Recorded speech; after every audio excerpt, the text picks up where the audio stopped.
যেহেতু ঢাকাতে ঘোড়ার মাংস বাণিজ্যিকভাবে বিক্রি হচ্ছে,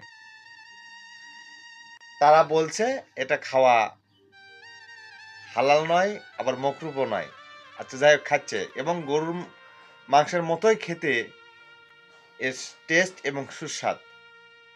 তাহলে আপনারা নিশ্চিত থাকেন 100% গরুর মাংসের ভিতরে ঘোড়ার মাংস ঢুকে যাবেই যাবে।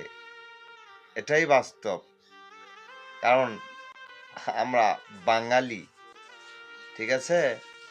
এটা অবশ্যই ঢুকবে গরুর মাংসের ভিতরে, মিশ্রিত থাকবে ঘোড়ার মাংস।